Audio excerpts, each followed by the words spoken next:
할렐루야, 사랑하는 성도 여러분, 반갑습니다. 10월 14일 매일의 묵상 삶의 변화, 오늘은 마태복음 13장부터 15장까지의 말씀을 읽고 묵상하도록 하겠습니다. 마태복음을 읽어 가시면서 거의 이제 중반 부분을 우리가 이제 읽게 되는데요.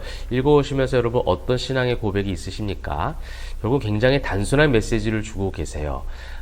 유대인들을 향해서 집중적으로 지금 말씀이 선포되고 있는데, 그래서 이 구약에 있는 예수 그리스도의 메시아를 향한 예언의 말씀들을 계속해서 중간중간 인용을 합니다. 오늘 여러분 읽는 말씀 가운데서도 이사야 말씀을 인용하시거든요.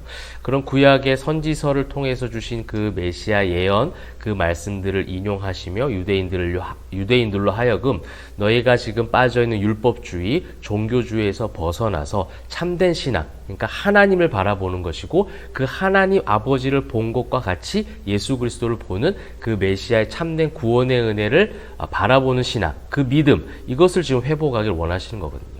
너희의 어떤 종교심, 너희의 열정, 너희의 의로운 행위들, 율법을 얼마나 많이 지켰는가에 대한 그 평가보다는 내가 너희를 사랑하여 지금 이 땅 가운데 너희를 구원하여 왔다. 그리고 그 오신 예수님을 바라보고 믿음의 고백을 하는 것, 이것을 우리는 구원이라고 얘기하고, 이것을 통해서만, 오직 예수님으로 말미암아 예수님을 통해서만이 길과 진리와 생명이 되셔서 구원의 길로 인도해 주신다라는 겁니다. 이것을 종교주의와 율법주의에 빠진 유대인들에게 지금 반복해서 설명하고 있고, 이것과 부딪히는 바리새인들과 서기관들의 논쟁 가운데 무엇이 진정한 구원인지, 무엇이 진정한 영생인지를 이 말씀을 통해서 이 마태복음 중반부에서 더 많이 나오고 있어요. 그렇다면 오늘 이 13장은 천국에 대한 비유가 나오는데, 이 천국을 그럼 소유할 수 있는 것, 천국을 소유한 자들, 믿음이 있는 자들이 어떠한 자들인가를 비유적으로 말씀해 주고 있어요. 근데 이 종교심, 율법주의로 접근하게 되면 또다시 우리는 인간 적용 중심으로 갈 수밖에 없거든요. 그러한 해석과 또 그러한 어떤 가르침들이 이 한국교회에서도 너무나도 많이 난무했던 그런 본문이기도 합니다. 한 가지 예로 들어보면, 첫 번째 우리 비유의 말씀이 나오잖아요. 씨 뿌리는 자에 대한 비유가 나와요. 그 씨를 뿌리는데, 첫 번째 씨를 뿌릴 때 어디에 뿌려집니까? 길가에 뿌려집니다. 4절에 나온 것처럼. 또 5절에는요, 흙이 얕은 돌밭에 떨어져요. 그 다음 7절에는 가시떨기 위에 떨어지는 세 번째 씨앗이죠. 그 다음 이제 마지막에 8절에 더러는 좋은 땅에 떨어짐에 이렇게 나와 있습니다. 좋은 땅, 좋은 밭, 이렇게 이제 우리가 이야기를 합니다. 여러분, 이제 좋은 땅, 좋은 밭, 그래서 좋은 밭이 되어졌을 때에 그 말씀을 잘 받아들이게 될 것이고, 그 좋은 마음, 좋은 밭으로 잘 받아들일 때 30배, 60배, 100배의 축복을 받게 될 것이다 라고 우리가 주로 많이 가르침을 받아왔던 것 같아요. 여러분, 여기 이 마태복음 전체 흐름과 전체적인 어떤 하나님께서 주시는 주제적 말씀과 비추어서 이 천국 비유를 본다면, 여기에서 우리가 주목해야 되는 것은요, 어떤 땅에 떨어졌는가가 중요한 것이 아니라 씨 뿌리는 자에 우리는 초점을 둬야 돼요. 여러분, 오늘 3절 보시게 되면 예수께서 비유로 여러 가지를 그들에게 말씀하여 이르시되 씨를 뿌리는 자가 뿌리러 나가서예요. 여러분, 하나님의 택하심, 하나님의 섭리가 있음을 다시 한번 보여주시는 거예요. 구원의 은혜는, 믿음은요, 하나님께 그 중심이 있고 주체가 하나님이심을 가르쳐 준다는 겁니다. 우리가 어제 말씀을 봤던 것처럼 예수 그리스도 12제자를 나열하면서 왜 배반한 가룟 유다를 적어 놓으셨을까? 그냥 가룟 유다 빼고 좀 잘 믿는 사람만 데리고 가면 안 될까? 그런데 예수님은 목자로서 그렇게 하지 아니하셨다라는 거예요. 그렇게 아니하셨다라는 그 이유를 우리가 다 설명할 수 없고 다 알 수 없다는 거죠. 그 다 알 수 없음을 인정하는 게 믿음이라는 거예요. 그 하나님이 중심이 되어주시고 하나님이 모든 것을 다스리시고 통치하신다는 것을 인정하기 시작하는 게 정말 천국을 소유한 믿음이 있는 신앙인이라는 거예요. 근데 종교주의, 율법주의자들은 그러지 않아요. 모든 것을 자기 중심적으로 해석합니다. 자기의 생활 중심이죠. 자기의 의로움과 열정을 내세우기에 바빠요. 그것을 통해서 비교하며 다른 사람들 정죄합니다. 그걸 통하여 자기가 또 우월의식을 가지게 되어지는 것이고, 그런 식으로 해서는 천국을 소유할 수 없는 거예요. 그렇게 해서는 어떠한 이도 구원받을 자가 없다라는 거예요. 나중에 이제 부자 청년 이야기도 나오게 되는데, 부자 청년도 마찬가지 아닙니까? 내가 이 모든 것을 지켰습니다. 그래? 그럼 네가 그 모든 것을 지킨 것만큼 네 이웃을 사랑한다면 그 많은 사람들에게 다 그 재물을 나누어 줘봐라. 근심하고 돌아가 버리는 거예요.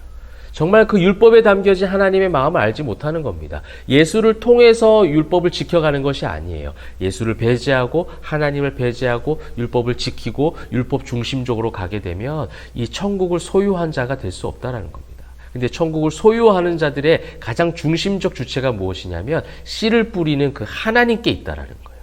그 하나님께 있음을 믿는 그 믿음이 비로소 구원의 은혜를 경험하고 구원의 은혜를 확신하는 자들이 바로 진정한 신앙인들의 고백이요, 신앙인들의 참된 은혜라는 겁니다. 그래서 여러분, 어느 땅에 떨어졌느냐? 이 씨 뿌리는 예수님, 씨 뿌리는 하나님께 모든 것이 있는 거예요. 여러분, 우리가 예수님을 믿는다고 했을 때는 우리는 다 좋은 땅에 뿌려졌다라고 확신할 수 있어야 돼요. 그래서 정말 우리의 소득이 30배, 60배, 100배가 되는 것이 아니라 구원받았기 때문에, 구원받은 은혜 때문에 이 세상 가운데 30배, 60배, 100배 그 어떤 것도 비교할 수 없는 엄청난 축복을 받았다라고 그 누리고 있음을 자유로움과 함께 기쁨과 평안으로 찬양하며 하나님 앞에 올려드리는 게, 이게 30배, 60배, 100배의 결실을 맺고 사는 신앙인들의 고백 아니겠습니까? 그래서 여러분, 이 네 가지 땅에 뿌려진 그 씨앗에 대한 비유는요, 결국 어떠한 좋은 땅이 되어야 된다, 좋은 밭이 되어져서 그래야만이 우리가 열매를 맺는다라는 인간 중심적 해석을 전부 배제해야 됩니다. 예수님만이 우리를 좋은 땅에 씨를 뿌려주실 수 있는 분이시구나, 이것을 믿는 신앙이 바로 온전한 천국 비유를 바라보는 바른 해석이라는 겁니다. 여러분, 그래서 그 뒤에 있는 그 모든 비유도요, 그런 관점으로 한번 계속 읽어보십시오. 이것이 예수님을 통해서 일어나는 구원의 은혜고, 예수님을 통해서만 이 천국이 소유가 될 수 있는 것이라는 것을 계속해서 그 비유의 말씀을 그런 해석적 관점으로 보시면 좋겠습니다. 일일이 다 제가 해석을 할 수는 없지만 그 한 가지 48절 보실까요? 이제 그물 잡혀지는 비유예요. 물고기 가득, 그물에 물고기가 가득 잡혀지는 그 비유인데요. 48절, 그물에 가득함에 물가로 끌어내고 앉아서 좋은 것은 그릇에 담고, 그다음 뭐라고 돼 있어요? 못된 것은 내버립니다. 이게 하나님의 택하심인 거예요. 천국 비유는 결국 하나님의 택하심, 하나님의 값없이 주신 은혜로 말미암는 것이지, 율법으로, 의로움으로, 인간의 어떠함으로 이루어지는 것이 아님을 가르쳐준다라는 것을 증거로 우리가 볼 수 있는 거라는 겁니다. 여러분 예수 믿으십니까? 그러면 그 믿음으로 말미암아 삶 속에 30배, 60배, 100배의 성화의 과정으로 나아갈 수 있다는 거예요. 그래서 30배, 60배, 100배는 우리 소득에 대한 부분만 이야기하는 것이 아닙니다. 소득도 하나님께서 그렇게 주실 수 있겠죠. 그건 근데 하나님의 손이에요. 하나님의 섭리예요. 그것을 가지고 우리가 이렇게 살았으니 하나님께 주셔야 됩니다. 또 아니라는 겁니다. 우리가 예수를 믿었기 때문에 성화가 되어져 가는 거예요. 지금보다 2배 더 나아지는 거예요. 지금보다 더 하나님께 가까이 가는 거예요. 그래서 점점점 우리가 하늘나라의 그 하나님의 통치하심을 경험하면서 하늘나라의 권세를 가지고 있는 자들 아닙니까? 자녀된 권세를 가지고 있으니 당연히 30배, 60배, 100배의 결실을 맺으며 살아가는 것 아니겠어요? 여러분, 그것으로 13장을 꼭 읽어보시면 좋겠고요. 벌써 이것만 했는데 거의 10분이 다 돼가고 있습니다. 마태복음 예수님 말씀은요, 이전에 구약의 말씀을 함께 나눌 때보다 너무나도 많은 것이 쏟아지고 있어요. 정말 한 절 가지고도 1시간을 함께 나누어도 모자랄 만큼 엄청난 하나님의 메시지가 많이 담겨져 있어서 아마 말씀 있는 여러분들에게 이 30배, 60배, 100배가 있을 줄 믿습니다. 또 14장에는 오병이어 사건이 나오는데, 첫 번째는 이제 세례 요한이 죽는 사건이 나오고요. 이런 사건적인 부분들을 여러분들이 쭉 잘 보시면 되겠고, 이 오병이어 사건을 통해서 여러분들이 발견하시는 것, 오병이어 사건뿐만 아니라 예수님의 행적을 통해서 발견하시는 것은 믿음에 대한 것을 계속해서 가르쳐 줍니다. 제자들에게 오병이어 사건을 통해서도 믿음, 또 오병이어 사건 이후에 밤 사경에 그 배 위에서 예수님을 유령이라, 귀신이라 막 놀라는 거, 무리를 걸으신 예수님을 보고 거기에 대한 믿음을 이야기하죠. 베드로가 뛰어내립니다. 그래서 뛰어내려서 예수님께 막 걸어가다가 이제 풍랑을 보고 두려워서 빠집니다. 우리가 그것을 보고 베드로의 어떤 적극적 신앙, 또 베드로의 어떤 용기, 이런 것으로 우리가 인간적 적용을 잠깐 조금 할 수는 있겠지만, 주제적 흐름은 그것과 상관이 없는 거예요. 무엇을 얘기하는 거예요? 내가 뛰어내려서 걸어가는 믿음으로 예수님께 갈 수 있는 것이 아니라 예수님이 손잡아 주실 때 가능하다는 거예요. 우리는요, 우리 힘으로 걸어갈 때는 빠질 수밖에 없어요. 우리의 율법적인 지키는 것으로, 또 우리의 종교심으로, 우리의 열정으로, 우리 마태복음에서 계속 제가 말씀드렸던 것처럼 그것으로는 어느새 한 발짝, 두 발짝 가면 빠지기 마련이에요. 그런데 예수님이 손잡아 주시면 그 바다 위에서 건짐을 받을 수 있다. 진정한 구원은 예수님의 손이라는 겁니다. 여러분, 그 흐름이 지금 계속되고 있는 것이 보여지시죠? 그래서 믿음에 대한 부분들 얘기하고 있다면 그것을 깨닫지 못하는 자들이 15장에 가득 등장합니다. 그때에 바리새인과 서기관들이, 그죠? 예수님께서 이 믿음을 가르쳐 주시고 손을 대는 자들을 다 치료하시고 이런 예수님의 이적과 표적과 그 모든 것들이 그 천국과 구원에 대해서 믿음에 대해서 가르쳐 주고 있지만 그것이 구약의 말씀이었기 때문에 구약의 말씀을 인용해서 이야기하시지만 2절에 보시니까 당신의 제자들이 어찌하여 장로들의 전통을 범하나이까 하면서 이 제자들이 떡 먹을 때 손을 씻지 아니한 것에 대해서 그렇게 비판하고 있는 거예요. 그럴 때 3절에 예수님께서 뭐라고 말씀하십니까? 너희는 어찌하여 너희의 전통으로 하나님의 계명을 범하느냐. 이들에게 정말 모욕적인 얘기예요. 그 누구보다도 바리새인과 서기관들은 하나님의 계명과 율법을 잘 지킨다라고 평가받고 싶어 했고 평가를 받는 줄 착각하고 있었습니다. 그래서 하나님을 더 많이 안다라고 많은 사람들에게 우쭐대던 종교인들이었어요. 근데 그들에게 지금 뭐라고 말씀하십니까? 계명을 범하고 있느냐? 네가 6절에 하나님 말씀을 폐하는도다. 10절에 듣고 깨달으라. 계속해서 말씀하시는 겁니다. 뭘 깨달아야 돼요? 율법을 613가지를 다 아는 그 깨달음입니까? 말씀을 해석하는 능력? 그것보다 더 중요한 깨달음은 내 안에 예수 그리스도가 계시고 그분만이 오직 길과 진리와 생명 되어 주셔서 그분만이 나를 구출하시고 구원하시고 또한 하늘 나라까지 나를 이끌어 가실 그런 참된 메시아 예수님이시다. 그것을 믿는 고백이에요. 그것을 듣고 깨달으라는 거예요.